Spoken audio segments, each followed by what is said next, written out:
ప్రభునందు ప్రియమైన వారలారా, ఈ సమయం వేళ దేవుని యొక్క వాక్య భాగంలో నుంచి కొన్ని అమూల్యమైన విషయాలను మనము ధ్యానించుకుందాము అండి.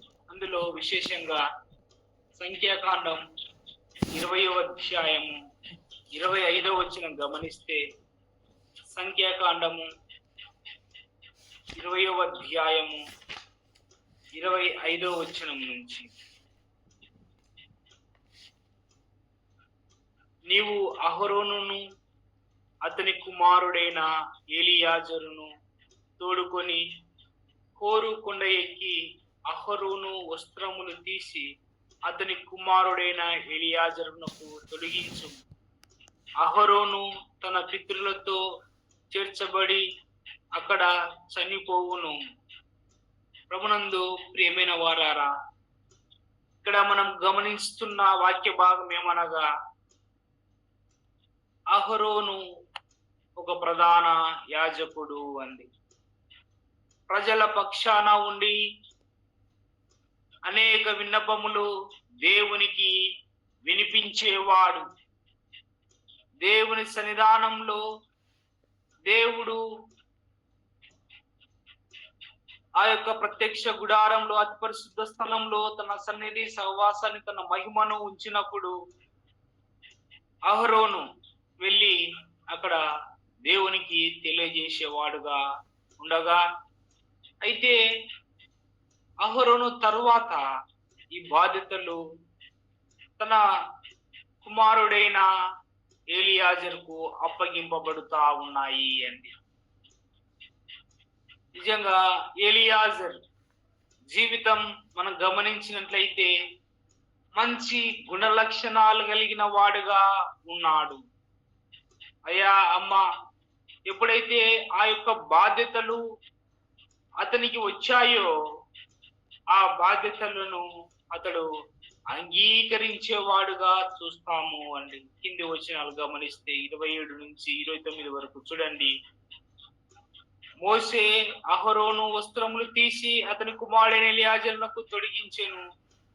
అహరోను కొండ శిఖరమున చనిపోయెను. తర్వాత మోషేయు ఎలియాజరును ఆ కొండ దిగిరి. అహరోను చనిపోయేనని సర్వ సమాజం గ్రహించినప్పుడు ఇశ్రాయేలీయుల కుటుంబములందరూ అహరోనుకు 30 దినములు దుఃఖము సలిపిరి. ఇక్కడ ఎలియాజరు అహరోను బాధ్యతలు ఇస్తూ ఉన్నప్పుడు ప్రధాన యాజకుని యొక్క ఆ వస్త్రాలు తోడుతా ఉన్నప్పుడు అతడు వాటిని అంగీకరించిన వాడుగా చూస్తా ఉన్నాము. నాయకత్వపు లక్షణాలు అతనిలో దేవుడు ఉంచాడు అని, విశేషంగా ప్రధాన యాజకునిగా ఉండవలసిన భారాన్ని అతనికి అనుగ్రహిస్తా ఉన్నాడు. అంతకుముందే నిర్గమకాండంలోనే తన సహోదరులు దేవునికి అవిధేయతగా ఉండి అర్పించవలసిన అర్పణంలో వారు కొంత అజాగ్రత్తగా ఉండడం వలన అతని మొదటి అన్నలిద్దరు నాదాబు అబీహులు చనిపోయారు అండి. లేవియాకాండం 10వ అధ్యాయంలో మనకు 1-2 వచనాల్లో కనబడతారు. దేవుని ఆరాధన క్రమం విషయంలో దేవుడు చెప్పిన క్రమానుసారంగా ఆరాధించకపోతే నష్టం ఉన్నది అని ఆ దినాలలోనే వారి మరణం ద్వారా మనం చూస్తా ఉన్నాం. అందుకనే వారికి మారుగా లేవియాకాండంలో 10వ అధ్యాయము 6వ వచనం మనం గమనిస్తే, అప్పుడు మోషే అహరోనును అతని కుమారులైన ఎలియాజరును ఈతమారును వారితో, మీరు సావకుండునట్లు యెహోవా ఈ సర్వ సమాజం మీద ఆగ్రహ పడకుండునట్లు మీరు తల విరియబోసకూడదు, బట్టలను చింపుకొనకూడదు, కానీ యెహోవా వారిని కాల్చినందుకు మీ సహోదరులైన ఇశ్రాయేలు ఇంటి వారినందరినీ ఏడవవచ్చును అని చెప్పాను. చూడండి, వారి సహోదరులు చనిపోయారు అవిధేయతను బట్టి. అప్పుడే ఎలియాజరును ఈతమారును ప్రత్యేకంగా పిలిచి మోషే మాట్లాడుతా ఉన్నాడు. 12వ వచనంలో దేవునికి అర్పించవలసిన ఆ యొక్క బలుల విషయంలో, నైవేద్యాల విషయంలో వీరు కూడా అహరోనుకు తర్వాత సహాయకులుగా ఉంటారు అని ఈ మిగతా వచనాల్లో మనము గమనిస్తాం.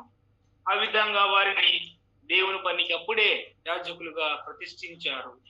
కానీ ఆ యాజకులలో విశేషంగా ఈ ఎలియాజరు ఏమైతాడు అంటే ప్రధాన యాజకుడు తన తండ్రి తర్వాత అయినట్టుగా చూస్తా ఉన్నాం. బాధ్యతలు వచ్చాయి, మంచిదే. ఆ బాధ్యతలు ఏ విధంగా అతడు నెరవేర్చాడు నేటి దినాల్లో మనం చూస్తా ఉన్నాం. దేవుని సేవ విషయంలో బాధ్యతలు అనుగ్రహించబడినప్పుడు ఏ విధంగా చేస్తా ఉన్నారు. కొన్ని సంఘాలలో తండ్రి తర్వాత తన కుమారుడు సేవకుడు కావాలని వారి ఆలోచన ప్రకారం చేస్తా ఉన్నారు.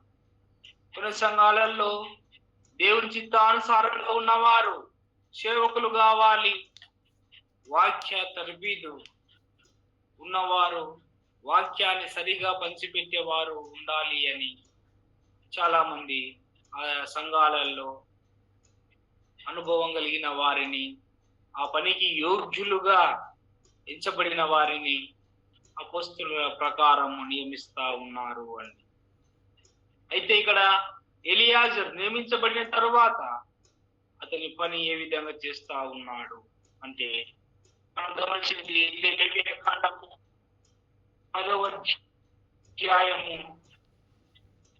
7వ వచనం గమనించినట్లయితే లేవియ కాండం 10వ అధ్యాయం 7వ వచనంలో యెహోవా అభిషేక తైలము మీ మీద నున్నది గనుక మీరు సావకుండానట్లు మీరు ప్రత్యక్షపు గుడారం యొక్క ద్వారంలో నుండి బయలు వెళ్ళకూడదు. వారు మోషే చెప్పిన మాట చొప్పున చేసిరి.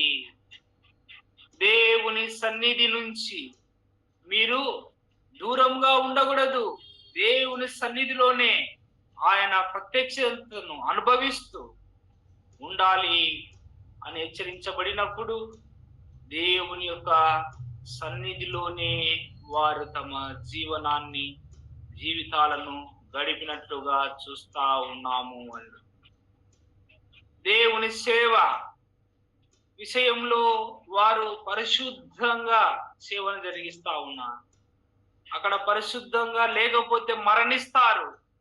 చూశాం కదా, తన ఇద్దరు అన్నలు నాదాబు అబీహులు 1వ వచనంలో ఉంటారు. 10వ అధ్యాయం 1వ వచనం.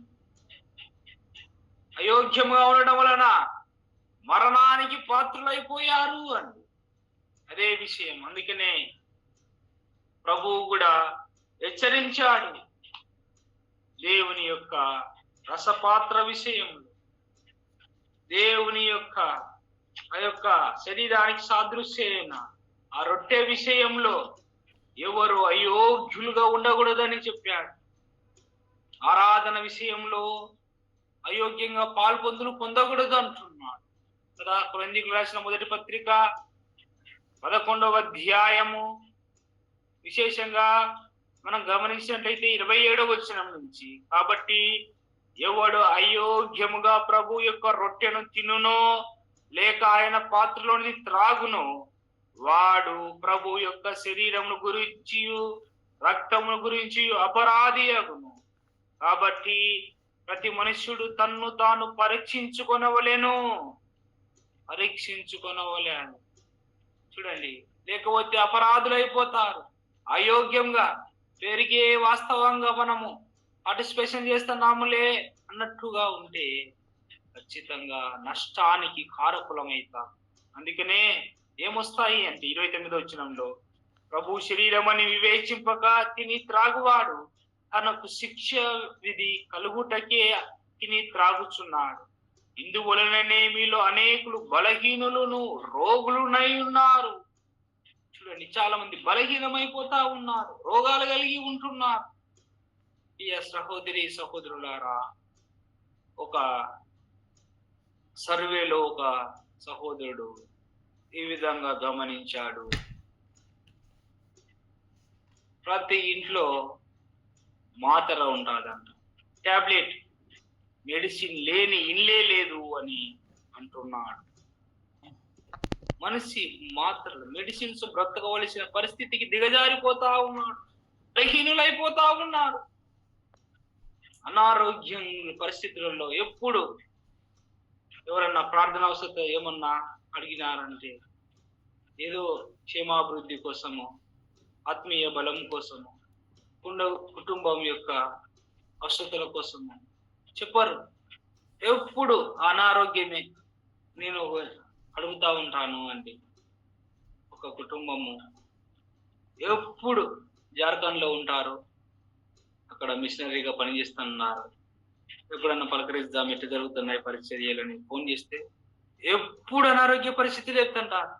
ఎప్పుడు చూసినా ప్రియ సహోదరి సహోదరుడు ఆ సేవలో ఉన్న మనము ఎప్పుడు అనారోగ్యంగా ఉన్నాము అంటే ఎక్కడ మనము వెనకంజలో ఉన్నాం, అయోగ్యముగా ఎప్పుడన్నా చేస్తా ఉన్నామా, అందును బట్టి బలహీనమవుతా ఉన్నామా, అయోగ్యంగా పాల్పొందులు పొందుతా ఉన్నామా, అందును బట్టి రోగులమవుతా ఉన్నామా? జాగ్రత్త ప్రియ సహోదరి సహోదరుడా. దేవుని సన్నిధి విషయంలో అదినాళ్ళు ఎలియాజర్ మోసే చెప్పినట్లుగా దేవుని సన్నిధిలో ఉండవలసిన క్రమానుసారంగా అతడు జీవించినట్లుగా మనం చూస్తా ఉన్నాం. ఆ విధంగా జీవించడం ద్వారా అతని కుటుంబము, అతని వ్యక్తిగత జీవితం పరిశుద్ధంగా ఉండడం దేవుని నామము మహిమపరచబడుతా ఉన్నది. కాబట్టి ఈ విధంగా పరిశుద్ధతను కాపాడుకుంటూ ప్రభు పనిలో మనం ముందుకు కొనసాగాలి. భక్తిహీనత మనలో ఎన్నడూ కనబడకుండా మనము పరిశుద్ధంగా నిత్యము ప్రభు కనబడే విధంగా ఉండడం క్షేమకరము అండి. కాబట్టి ఎలియాజరు దేవుని పని బాధ్యత అప్పగించినప్పుడు దానిని అంగీకరించాడు. దేవుని యొక్క సన్నిధిలో ఆయన పరిశుద్ధంగా జీవిస్తూ అతడు బయట ప్రపంచంను వదిలేశాడు. పరిశుద్ధమైన ప్రపంచంలోనే ఉండిపోయినట్టుగా చూస్తా ఉన్నాము. అంత మాత్రమే కాకుండా విశ్వాసంలో చూడండి, తన నాయకత్వంలో విశ్వాసంగా అతడు జీవించిన విధానం మనం గమనించినట్లయితే సంఖ్యాకాండము 27వ అధ్యాయము 21వ వచనం, సంఖ్యాకాండము 27వ అధ్యాయము 21వ వచనం మనం చూసినట్లయితే విశేషంగా ఈ విధంగా రాయబడి ఉన్నది అండి. యాజకుడైన ఎలియాజరు ఎదుట అతడు నిలువగా అతడు యెహోవా సన్నిధిని ఊరీము తీర్పు వలన అతని కొరకు విచారింపవలెను. అతడును అతనితో కూడా ఇశ్రాయేలీయులందరూ అనగా సర్వ సమాజము అతని మాట చొప్పున తమ సమస్త కార్యములను జరుపుచుండవలెను.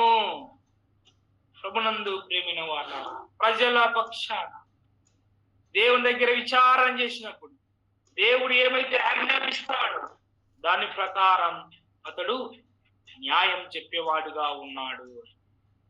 విశేషంగా ఈ యొక్క విషయాల గురించి మనం గమనించినట్లయితే ఈ యొక్క దేవుని సేవలో ప్రాముఖ్యంగా ఉన్నవారు అక్కడ కొంతమంది ఎవరైనా అపవిత్రులైపోయి ఉన్నారు అంటే, ఎవరైనా రోగులై ఉన్నారు అంటే వారు పవిత్రంగా అయినారా లేదా అని న్యాయమైన తీర్పు ఈ యొక్క ప్రధాన యాజకులు చెప్పవలసిన బాధ్యత ఉన్నది అని ఆ యొక్క విషయాల్లో న్యాయంగా అతడు నడుచుకున్న వాడుగా చూస్తాం.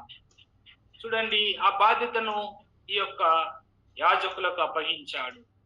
లేవియా కాండం 13వ అధ్యాయం 59వ వచనం గమనిస్తే, లేవియా కాండం 13వ అధ్యాయం 59వ వచనంలో బొచ్చు బట్ట ఎందే గాని, నారబట్ట ఎందే గాని, పడుగు నందే గాని, పేక ఎందే గాని, తోలు వస్తువుల ఎందే గాని వీళ్ళు కుష్టి పొడను గురించి అది పవిత్రమని అపవిత్రమని నీవు నిర్ణయింపవలసిన విధి ఇదే. యాజకునికి ఇస్తున్న బాధ్యతలలో విధి అని పరిశుద్ధమైనదా అపవిత్రమైనదా నిర్ణయించవలసినది ఎవరు అంటే దేవుని యొక్క యాజకుడు. కాబట్టి దేవుడు అతి నాయకత్వం విషయాలు ఇచ్చినప్పుడు అతడు న్యాయంగా చెప్పేవాడుగా కనబడుతా ఉన్నాడు అని.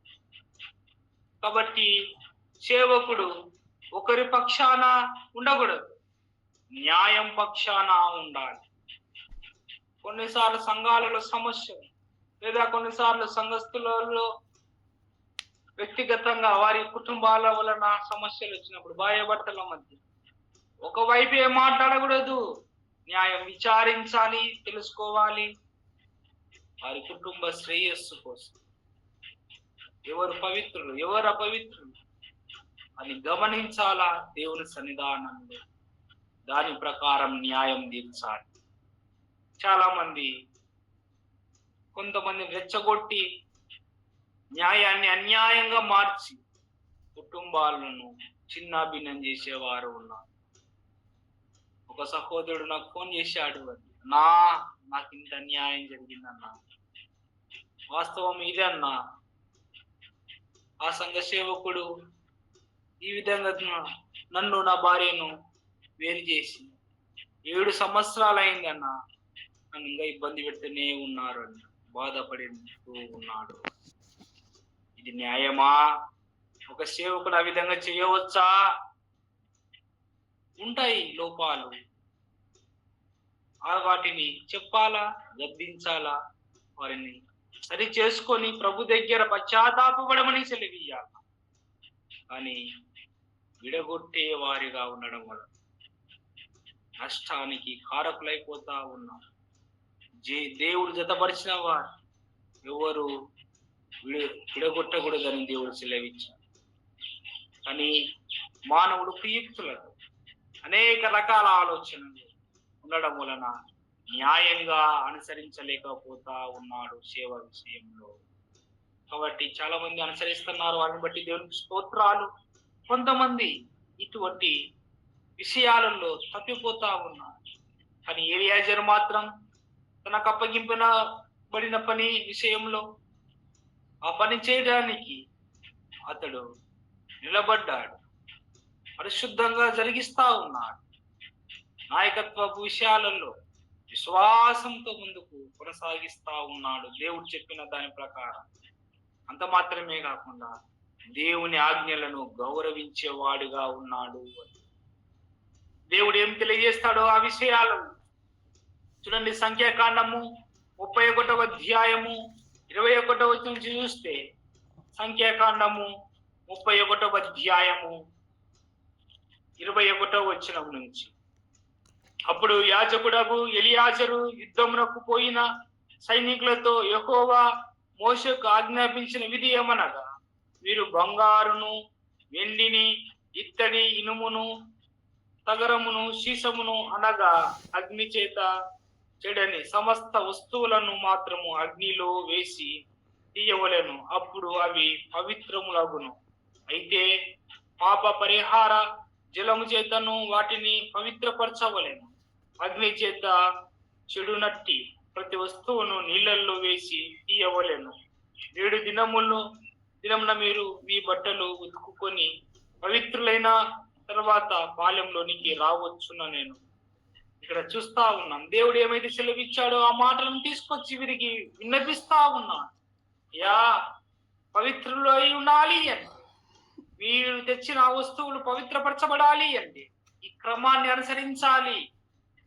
యుద్ధంలోను జయించుకొని అక్కడ వారు తీసుకొచ్చిన వాటిని పవిత్రపరిచే క్రమం చెబుతా ఉన్నాడు. దేవుడు ఏమైతే సెలవిచ్చాడో ఆ విషయాలను సేవకుడు ఖచ్చితంగా ఆత్మానుసారంగా బోధించడం క్షేమకరం. కొంతమంది మనసులను చూసి వాక్యాలు చెప్తా ఉంటారు, కొంతమంది వారి పరిస్థితులను చూసి వాక్యాలు చెప్తా ఉంటారు. వారిని చూసి కాదు, కానీ ముందే సిద్ధపడాలి కదా. సిద్ధపడకుండా పోతే కదా, తన్ను తాను పరీక్షించకుండా అక్కడ వెళ్ళిపోతే అతడు అయోగ్యుడైపోతాడు, నష్టపోతాడు. కాబట్టి సిద్ధపడాలి దేవుని పనికి, దేవుని ఆరాధనకు. మనము దేవుని యొక్క పని విషయంలో వారు పవిత్రంగా కావాలి అంటే ఖచ్చితంగా సిద్ధపాటు కావాలి అని చెప్తా ఉన్నాడు ఎలియాజర్. సిద్ధపాటు లేని జీవితము నష్టమునకు కారణమై కాదు కదా. వారు అటువంటివి ఆ యొక్క పని విషయంలో తమను తాము పవిత్రపరచుకోకపోతే నష్టపోతారు. ఉగ్రత, దేవుని ఉగ్రత, దేవుని తీర్పు, దేవుని శిక్ష వారి మీదకి వస్తారు. వారి పవిత్రపరచుకొని జీవిస్తే దేవుని యొక్క తీర్పుకు గురి కాకుండా, ఉగ్రత గురి కాకుండా ఉంటారు అని ఎలియాజరు హెచ్చరించిన విధానం చూస్తా ఉన్నాం. అంతే మాత్రమే కాకుండా ఎలియాజరు దేవుని చిత్తానుసారంగా ప్రజలు ఉండాలి అని అతడు తన సందేశాలు ఇచ్చేవాడు అని. సంఖ్యాకాండము 27వ అధ్యాయము 21వ వచనం చూస్తే, సంఖ్యాకాండము 27వ అధ్యాయము 21వ వచనంలో యాజకుడైన ఎలియాజరు ఎదుట అతడు పిలువగా అతడు యెహోవా సన్నిధిని ఊరిము తీర్పు వలన అతని కొరకు విచారింపవలేను. మరొక వచనం మనము ఇక్కడ చూస్తా ఉన్నాం. చూడండి, దేవుని చిత్తానుసారంగా ఇక్కడ దేవుని సన్నిధిని ఊరియమును దేవుడు నియమించిన ఆ వస్త్రాలు, లోపల సాధారణ వస్త్రం, దానిపైన మరొక వస్త్రం, దానిపైన మరొక వస్త్రం, ఈ విధంగా దానిపైన కొన్ని రకాల నియమ నిబంధనలతో కూడిన వస్త్రం ప్రత్యేకంగా కుట్టబడినది యాజకులకు అతడు ఉంచుకొని అతడు జరిగించవలసిన క్రమాన్ని దేవుడు తెలియజేస్తాడు. ఆ విధంగా ప్రజల ఎదుట నిలబడి అతడు అనేక విషయాలను చెప్పేవాడుగా ఉంటున్నాడు. సర్వ సమాజం ఎదుట అతడు నిలబడి దేవుడు ఆజ్ఞాపించిన ప్రకారం అన్ని చేయనీకి సిద్ధపడవలసిన వాడుగా అతడు ఉండి ప్రజలను కూడా సిద్ధపరుస్తున్నట్లుగా చూస్తాం. అంత మాత్రమే కాకుండా దేవుని పని విషయంలో ఐక్యతతో ముందుకు పోతా ఉన్నాడు. దేవుని సేవా విషయంలో ఐక్యమత్యము చాలా మంచిది. అందుకే సహోదరులు, ఐక్యత కలిగి ఉండుట ఎంత మేలు, ఎంత మనోహరమని మనం చూస్తాం. అయితే ఇక్కడ ఎలియాజరు యెహోషువతో కలిసి అతడు దేవుని సేవ విషయంలో నిస్వార్థంగా పనిచేసిన వాడుగా చూస్తా ఉన్నాము అని. యెహోషువ గ్రంథము 14వ అధ్యాయము 1వ వచనం చూడండి. యెహోషువ గ్రంథం 14వ అధ్యాయం 1వ వచనంలో ఇశ్రాయేలీయులు కనాను దేశమున పొందిన స్వాస్థ్యము ఇవి, మోషే ద్వారా యెహోవా ఆజ్ఞాపించినట్లు యాజకుడైన ఎలియాజరును నూను కుమారుడైన యెహోషువయు ఇశ్రాయేలీయుల గోత్రముల యొక్క పితరుల కుటుంబముల ప్రధానులను చీట్లు వేసి 9 గోత్రముల వారికి అర్ధ గోత్రముకి ఆ స్వాస్థ్యములను పంచి పెట్టిరి. చూడండి, ఒకవేళ వీళ్ళే అనుకుంటే ఇంకా నా యెహోషువ నువ్వు ఎక్కువ భాగం తీసుకో, నేను ఇంత భాగం తీసుకుంటాను, మన మీద ధనవంతులుగా ఉందాంలే, ఇంకా పని చేసే వాళ్ళని అట్నే ఉంచుదాంలే అని వాళ్ళు గుళ్ళుపోయాలు పడింది. స్వార్థాన్ని ఆలోచించుకుని పంచిపెట్టకుండా వీళ్ళ స్వాధీనంలో ఉంచుకుని కదా. అటు ఆలోచనలు రాలేదు వారికి. నిస్వార్థంగా పనిచేస్తా ఉన్నారు. దేవుడు ఆజ్ఞాపించిన ప్రకారం ఆ భూభాగాన్నంతా గోత్రాల వారికి లెక్క చొప్పున పంచుతా ఉన్నారు అని. దేవుని పని విషయంలో న్యాయంగా పంచేవారిగా ఉండాలి. ఆ దినాలలో అపోస్తుల దగ్గర ఆదిమ సంఘస్థులు వారి యొక్క స్థిరాస్తులను తీసుకోవచ్చి పెట్టారు అండి ప్రభు పని కోసం. వాటిని వారు అవసర కొలది పంచి పెట్టిన వారుగా చూస్తాము. ప్రియ సహోదరి సహోదరుడా, దేవుని యొక్క పనిలో దేవుని సొమ్ము పంచిపెట్టాలి. దేవుని సంఘ క్షేమాభివృద్ధి కొరకు, సువార్త కొరకు ఖర్చు చేయాలి. విధవరాలను ఆదరించాలి, దిక్కులేని వారిని ఆదరించాలి, రోగుల ఎడల కనికరం చూపించాలి. ప్రభునందు ప్రేమిన వారా, బెంగళూరులో ఒక సంఘం ఉంది. ఆ సంఘం ఏం చేస్తాదంటే ఆ సంఘస్థులకు వారి సంఘం వారికి ఎవరికైతే అనారోగ్యం బాగాలేదో ఎంత ఖర్చు అయినా పర్వాలేదు, ఆ ఖర్చు అంతా హాస్పిటల్ బిల్ అంతా ఆ సంఘమే కడతారు. ఒకరికి ఒక విధంగా ఒకరికి ఒక విధంగా కాదు, అందరికీ ఒకే రీతిగా. ఇంకొక సంఘం ఉంది, ఆ యొక్క సంఘం అయితే ఏం చేస్తుంది అంటే 50% బిల్లు పే చేస్తుంది. ఎంతైనా సరే ఎంత అయింది అని చెప్తే ఆ బిల్లు చూపిస్తే ఆ సంఘమే సగం ఇస్తుంది. ఈ విధంగా దేవుని బిడ్డలను కాపాడుకుంటూ ఉన్నారు సంఘస్థులు. ఇక్కడ కూడా ఎలియాజరు ఆ యొక్క ఇశ్రాయేలీలను కాపాడుకోవడానికి ఆ భూభాగాల్లో వారందరూ ఉండాలి అని వారి యొక్క గోత్రాల చొప్పున ఆయా కుటుంబాలకు ఎంత అవసరం ఉందో వాటిని ఇంత పంచిపెట్టిన వారుగా ఉన్నాం. కాబట్టి సంఘాలలో కరువైపోతా ఉన్నాయి. సంఘాలలో కొన్ని చోట్ల సేవకులే ధనవంతులైపోతా ఉన్నారు. సంఘం కానుకంతా వారి కుటుంబం కోసమే, అసలు దేవుని పనికి లేదు, సువార్తకే పని లేదు, మీటింగ్లే జరిగించరు. ఇవి చెప్తే బాధపడతారు చాలా మంది కొన్ని చోట్ల. ప్రియ సహోదరి సహోదరులారా, మీరు కూడా బాధపడవద్దు, ఇవి వాస్తవాలు. ఎలియాజరు తన జీవితంలో అప్పగింపబడిన పని బాధ్యతగా స్వీకరించుకొని దేవుని సేవలో అతడు నమ్మకంగా తన పనిని జరిగించి పరిశుద్ధంగా జరిగించాడు. నాయకత్వ విషయంలో అతడు ప్రజలను హెచ్చరించి పవిత్రపరిచాడు. దేవుని ఆజ్ఞను గౌరవించిన వాడిగా ప్రజలు దేవుని చిత్తానుసారంగా వెళ్ళాలి అని తర్వాత తనకు అప్పగించబడిన బాధ్యతలు యెహోషువతో కలిసి ఐక్యంగా అతడు పనిని జరిగించాడు. ఆ పంచుట విషయంలో కూడా నిస్వార్థంగా పంచినట్లుగా మనం చూస్తా ఉన్నాం. అతడు న్యాయంగా వ్యవహరించిన వాడుగా 19వ అధ్యాయం 51వ వచనంలో చూస్తాము అని. విశ్వాసము నిలిచిన వాడుగా చూస్తా ఉన్నాం. చూడండి ఏ విధంగా. చివరిగా అదొకటి చూసి ముగించుకుందాం, సమయం అయింది.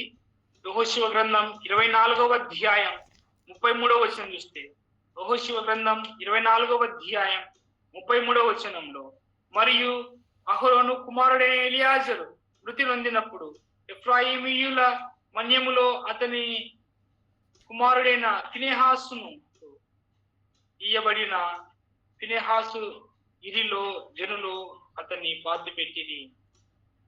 ప్రభునందు ప్రియమైన వాళ్ళారా, తర్వాత అతని బాధ్యతలు ఫినెహాసుకు అప్పగించినట్లుగా చూస్తా ఉన్నాం. ఎలియాజరు జీవితం అంతా దేవుని సేవలో గడిపి దేవునికి విశ్వాసంగా నిలిచి మృతి పొందిన వాడుగా చూస్తా ఉన్నాం. మంచి సాక్ష్యం ఎలియాజరు గురించి మనము తర్వాత వచనాలలో మనం గమనించినట్లయితే విశేషంగా ఈ విధంగా అతని ప్రారంభం నిర్గమకాండము 10వ అధ్యాయం నుంచి ఈ యొక్క యెహోషువ 24వ అధ్యాయం చివరి వరకు అనేక విషయాలు ఉన్నాయి. ఎన్నో మనం ధ్యానించుకుంటూ పోతే ఉన్నాయి అని. మంచిది, ఇంతవరకు ధ్యానించుకున్న కృప చూపించాడు. ఈ విషయాల్లో విశేషంగా మనకు ఆత్మీయంగా బలపడడానికి ఉపయోగపడేవి మనము తీసుకొని బలపరచబడి దేవునికి ఇష్టంగా బ్రతుకుదాం. ఇచ్చిన అవకాశాన్ని బట్టి ఈ యొక్క కాన్ఫరెన్స్ వారందరికీ నా ప్రేమ వందనాలు అని.